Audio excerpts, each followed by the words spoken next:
14 जैव विविधता एवं संरक्षण। भूआकृतिक प्रक्रियाओं विशेषकर अपक्षय और विभिन्न जलवायु क्षेत्रों में अपक्षय आदि के विषय में पहले ही पढ़ चुके हैं। यदि आपको स्मरण नहीं है तो संक्षिप्त सार के लिए अध्याय 5 में चित्र 5.2 देखें। यह अपक्षय प्रावार वेदरिंग मैंटल वनस्पति विविधता का आधार है, अतः इसे जैव विविधता का आधार माना गया है। सौर ऊर्जा और जल ही अपक्षय में विविधता और इसके परिणामस्वरूप उत्पन्न जैव विविधता का मुख्य कारण है। इसमें कोई आश्चर्य नहीं कि वे क्षेत्र जहां ऊर्जा व जल की उपलब्धता अधिक है, वहीं जैव विविधता भी व्यापक स्तर पर है।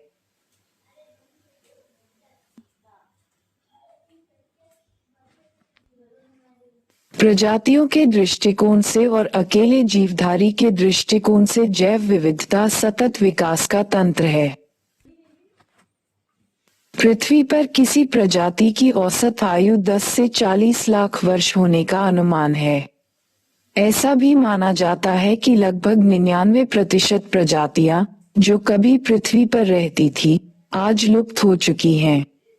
पृथ्वी पर जैव विविधता एक जैसी नहीं है। जैव विविधता उष्णकटिबंधीय प्रदेशों में अधिक होती है। जैसे जैसे हम ध्रुवीय प्रदेशों की तरफ बढ़ते हैं, प्रजातियों की विविधता तो कम होती जाती है, लेकिन जीवधारियों की संख्या अधिक होती जाती है। जैव विविधता दो शब्दों के मेल से बना है। बायो का अर्थ है जीव तथा डाइवर्सिटी का अर्थ है विविधता। साधारण शब्दों में किसी निश्चित भौगोलिक क्षेत्र में पाए जाने वाले जीवों की संख्या और उनकी विविधता को जैव विविधता कहते हैं। इसका संबंध पौधों के प्रकार, प्राणियों तथा सूक्ष्म जीवाणुओं से है, उनकी आनुवंशिकी और उनके द्वारा निर्मित पारितंत्र से है। ये पृथ्वी पर पाए जाने वाले जीवधारियों की परिवर्तनशीलता, एक प्रजाति तथा विभिन्न प्रजातियों में परिवर्तनशीलता तथा विभिन्न पारितंत्रों में विविधता से संबंधित है। जैव विविधता सजीव संपदा है। यह विकास के लाखों वर्षों के इतिहास का परिणाम है। जैव विविधता को 3 स्तरों पर समझा जा सकता है। आनुवांशिक जैव विविधता जेनेटिक डाइवर्सिटी, प्रजातीय जैव विविधता स्पीशीज डाइवर्सिटी तथा पारितंत्रीय जैव विविधता इकोसिस्टम डाइवर्सिटी। आज जो जैव विविधता हम देखते हैं वह 2.5 से 3.5 अरब वर्षों के विकास का परिणाम है। मानव जीवन के प्रारंभ होने से पहले पृथ्वी पर जैव विविधता किसी भी अन्य काल से अधिक थी। मानव के आने से जैव विविधता में तेजी से कमी आने लगी, क्योंकि किसी एक या अन्य प्रजाति का आवश्यकता से अधिक उपभोग होने के कारण वह लुप्त होने लगी। अनुमान के अनुसार संसार में कुल प्रजातियों की संख्या 20 लाख से 10 करोड़ तक है, लेकिन 1 करोड़ ही इसका सही अनुमान है। नई प्रजातियों की खोज लगातार जारी है और उनमें से अधिकांश का वर्गीकरण भी नहीं हुआ है। एक अनुमान के अनुसार दक्षिण अमेरिका की ताजे पानी की लगभग 40% मछलियों का वर्गीकरण नहीं हुआ। उष्णकटिबंधीय वनों में जैव विविधता की अधिकता है। आनुवांशिक जैव विविधता जेनेटिक बायोडाइवर्सिटी।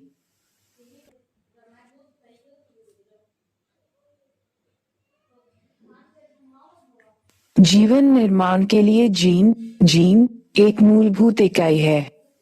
किसी प्रजाति में जीन की विविधता ही आनुवंशिक जैव विविधता है। समान भौतिक लक्षणों वाले जीवों के समूह को प्रजाति कहते हैं।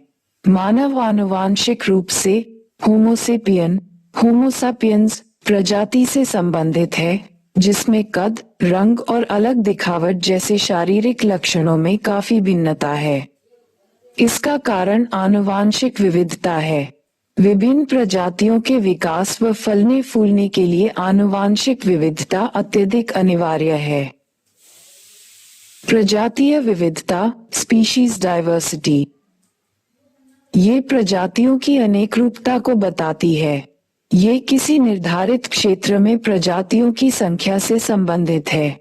प्रजातियों की विविधता उनकी समृद्धि, प्रकार तथा बहुलता से आंकी जा सकती है।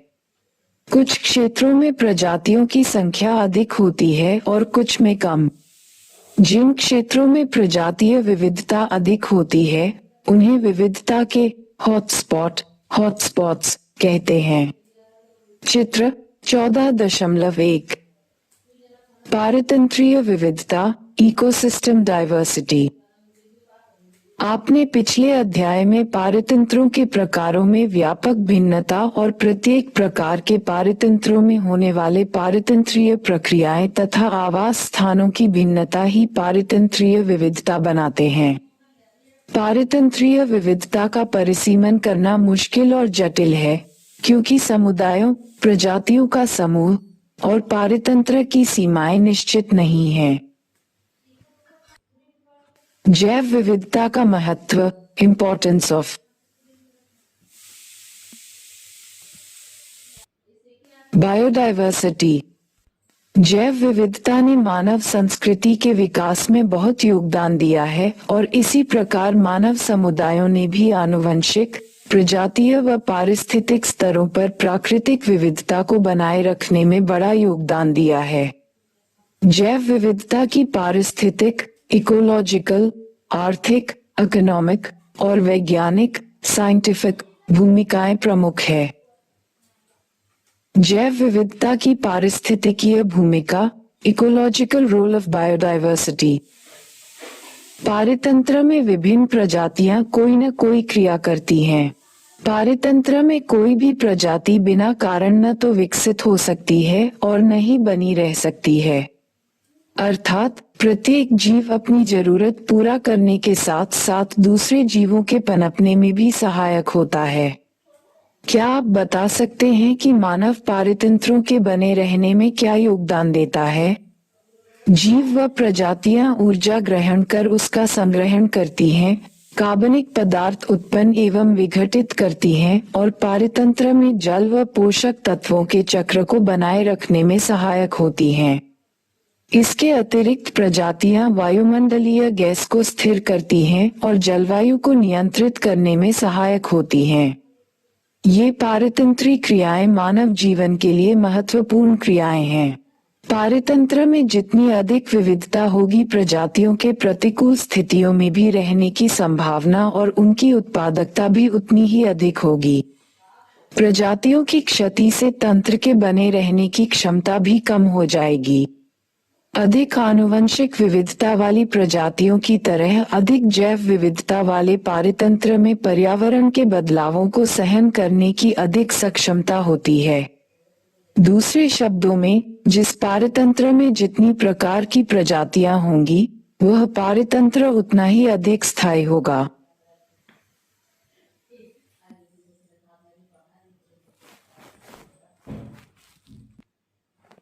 जैव विविधता की आर्थिक भूमिका, इकोलॉजिकल रोल ऑफ बायोडाइवर्सिटी। सभी मनुष्यों के लिए दैनिक जीवन में जैव विविधता एक महत्वपूर्ण संसाधन है। जैव विविधता का एक महत्वपूर्ण भाग फसलों की विविधता, क्रॉप डाइवर्सिटी है, जिसे कृषि जैव विविधता भी कहा जाता है। जैव विविधता को संसाधनों के उन भंडारों के रूप में भी समझा जा सकता है जिनकी उपयोगिता भोज्य पदार्थ, औषधियां और सौंदर्य प्रसाधन आदि बनाने में है। जैव संसाधनों की ये परिकल्पना जैव विविधता के विनाश के लिए भी उत्तरदायी है। साथ ही यह संसाधनों के विभाजन और बंटवारे को लेकर उत्पन्न नए विवादों का भी जनक है। खाद्य फसलें, पशु, वन संसाधन, मत्स्य और दवा संसाधन आदि कुछ ऐसे प्रमुख आर्थिक महत्व के उत्पाद हैं जो मानव को जैव विविधता के फलस्वरूप उपलब्ध होते हैं। जैव विविधता की वैज्ञानिक भूमिका, साइंटिफिक रोल ऑफ बायोडाइवर्सिटी। जैव विविधता इसलिए महत्वपूर्ण है क्योंकि प्रत्येक प्रजाति हमें ये संकेत दे सकती है कि जीवन का आरंभ कैसे हुआ और यह भविष्य में कैसे विकसित होगा। जीवन कैसे चलता है और पारितंत्र, जिसमें हम भी एक प्रजाति हैं, उसे बनाए रखने में प्रत्येक प्रजाति की क्या भूमिका है, इन्हें हम जैव विविधता से समझ सकते हैं। हम सभी को ये तथ्य समझना चाहिए कि हम स्वयं जिएं और दूसरी प्रजातियों को भी जीने दें। ये समझना हमारी नैतिक जिम्मेदारी है कि हमारे साथ सभी प्रजातियों को जीवित रहने का अधिकार है। अतः कई प्रजातियों को स्वेच्छा से विलुप्त करना नैतिक रूप से गलत है। जैव विविधता का स्तर अन्य जीवित प्रजातियों के साथ हमारे संबंध का एक अच्छा पैमाना है। वास्तव में जैव विविधता की अवधारणा कई मानव संस्कृतियों का अभिन्न अंग है। जैव विविधता का ह्रास, लॉस ऑफ बायोडायवर्सिटी। पिछले कुछ दशकों से जनसंख्या वृद्धि के कारण प्राकृतिक संसाधनों का उपभोग अधिक होने लगा है। इससे संसार के विभिन्न भागों में प्रजातियों तथा उनके आवास स्थानों में तेजी से कमी हुई है। उष्णकटिबंधीय क्षेत्र, जो विश्व के कुल क्षेत्र का मात्र 1/4 भाग है, यहाँ संसार की 3/4 जनसंख्या रहती है। इस विशाल जनसंख्या की जरूरत को पूरा करने के लिए संसाधनों का दोहन और वनोन्मूलन अत्यधिक हुआ है। उष्णकटिबंधीय वर्षा वाले वनों में पृथ्वी की लगभग 50% प्रजातियां पाई जाती हैं और प्राकृतिक आवासों का विनाश पूरे जैवमंडल के लिए हानिकारक सिद्ध हुआ है। प्राकृतिक आपदाएं जैसे भूकंप, बाढ़, ज्वालामुखी, उद्गार, दावानल, सूखा आदि पृथ्वी पर पाई जाने वाली प्राणीजात और वनस्पति जात को क्षति पहुंचाते हैं और परिणामस्वरूप संबंधित प्रभावित प्रदेशों की जैव विविधता में बदलाव आता है। कीटनाशक और अन्य प्रदूषक जैसे हाइड्रोकार्बन और विषैली भारी धातु, टॉक्सिक हैवी मेटल्स, संवेदनशील और कमजोर प्रजातियों को नष्ट कर देते हैं। वे प्रजातियां जो स्थानीय आवास की मूल जैव प्रजाति नहीं हैं, लेकिन उस तंत्र में स्थापित की गई हैं, उन्हें विदेशी प्रजातियां, एक्सोटिक स्पीशीज कहा जाता है। ऐसे कई उदाहरण हैं जब विदेशी प्रजातियों के आगमन से पारितंत्र में प्राकृतिक या मूल जैव समुदाय को व्यापक नुकसान हुआ।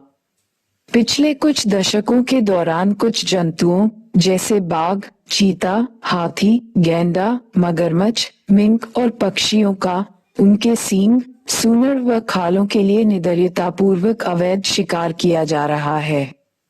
इसके फलस्वरूप कुछ प्रजातियां लुप्त होने के कगार पर आ गई हैं। प्राकृतिक संसाधनों व पर्यावरण संरक्षण की अंतर्राष्ट्रीय संस्था IUCN ने संकटापन्न पौधों व जीवों की प्रजातियों को उनके संरक्षण के उद्देश्य से 3 वर्गों में विभाजित किया है। संकटापन्न प्रजातियां, एंडेंजर्ड स्पीशीज। इसमें वे सभी प्रजातियां सम्मिलित हैं जिनके लुप्त हो जाने का खतरा है। International union for the conservation of nature and natural resources, IUCN। विश्व की सभी संकटापन्न प्रजातियों के बारे में रेड लिस्ट के नाम से सूचना प्रकाशित करता है। सुभेद्य प्रजातियां, वल्नरेबल स्पीशीज। इसमें वे प्रजातियां सम्मिलित हैं जिन्हें यदि संरक्षित नहीं किया गया या उनके विलुप्त होने में सहयोगी कारक यदि जारी रहे तो निकट भविष्य में उनके विलुप्त होने का खतरा है। इनकी संख्या अत्यधिक कम होने के कारण इनका जीवित रहना सुनिश्चित नहीं है। दुर्लभ प्रजातियां, रेयर स्पीशीज। संसार में इन प्रजातियों की संख्या बहुत कम। ये प्रजातियां कुछ ही स्थानों पर सीमित हैं या बड़े क्षेत्र में विरल रूप में बिखरी हुई हैं। जैव विविधता का संरक्षण, कंजर्वेशन ऑफ बायोडायवर्सिटी। मानव के अस्तित्व के लिए जैव विविधता अति आवश्यक है। जीवन का हर रूप एक दूसरे पर इतना निर्भर है कि किसी एक प्रजाति पर संकट आने से दूसरों में असंतुलन की स्थिति पैदा हो जाती है।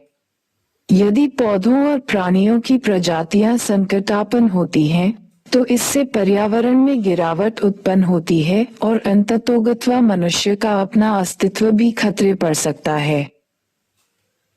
आज यह अति अनिवार्य है कि मानव को पर्यावरण मैत्री संबंधी पद्धतियों के प्रति जागरूक किया जाए और विकास की ऐसी व्यवहारिक गतिविधियां अपनाई जाएं, जो दूसरे जीवों के साथ समन्वित हों और सतत पोषणीय सस्टेनेबल हों।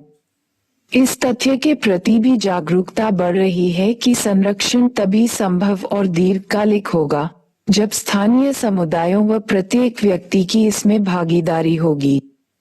इसके लिए स्थानीय स्तर पर संस्थागत संरचनाओं का विकास आवश्यक है। केवल प्रजातियों का संरक्षण और आवास स्थान की सुरक्षा ही अहम समस्या नहीं है, बल्कि संरक्षण की प्रक्रिया को जारी रखना भी उतना ही जरूरी है। सन 1992 जनवरी में ब्राजील के रियो डे हुए जैव विविधता के सम्मेलन अर्थ समिट में लिए गए संकल्पों का भारत अन्य 155 देशों सहित हस्ताक्षरी है।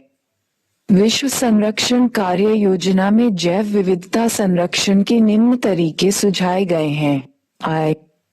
संकटापन्न प्रजातियों के संरक्षण के लिए प्रयास करने चाहिए।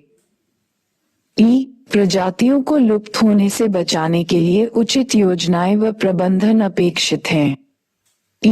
खाद्यान्नों की किस्में, चारे संबंधी पौधों की किस्में, इमारती लकड़ी के पेड़, पशुधन, जंतु व उनकी वन्य प्रजातियों की किस्मों को संरक्षित करना चाहिए। प्रत्येक देश को वन्य जीवों के आवास को चिन्हित कर उनकी सुरक्षा को सुनिश्चित करना चाहिए।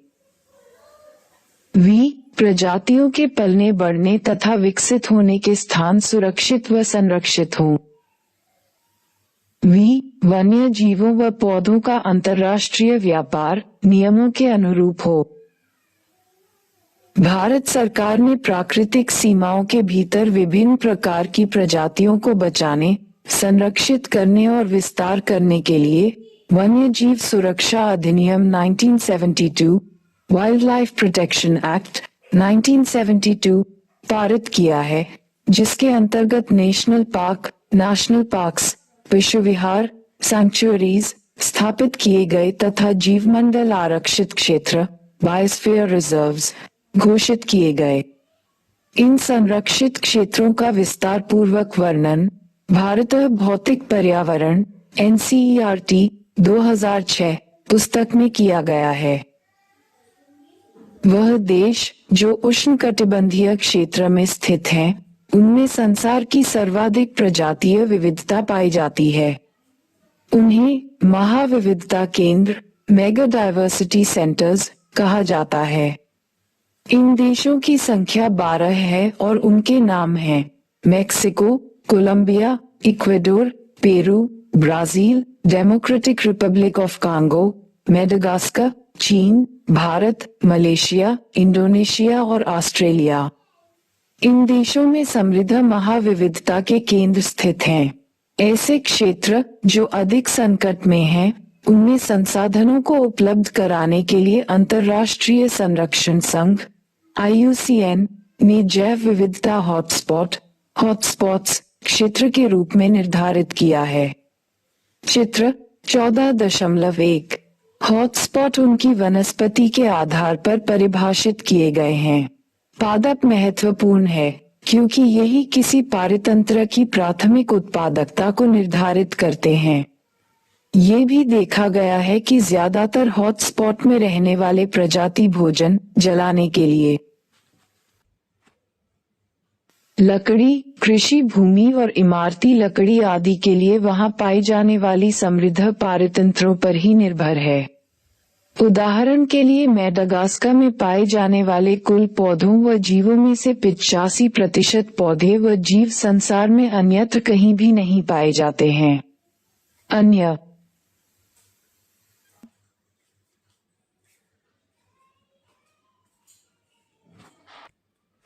हॉटस्पॉट जो समृद्ध देशों में पाए जाते हैं, वहाँ कुछ अन्य प्रकार की समस्याएं हैं। हवाई द्वीप जहाँ विशेष प्रकार की पादप व जंतु प्रजातियां मिलती हैं, वह विदेशी प्रजातियों के आगमन और भूमि विकास के कारण असुरक्षित हैं।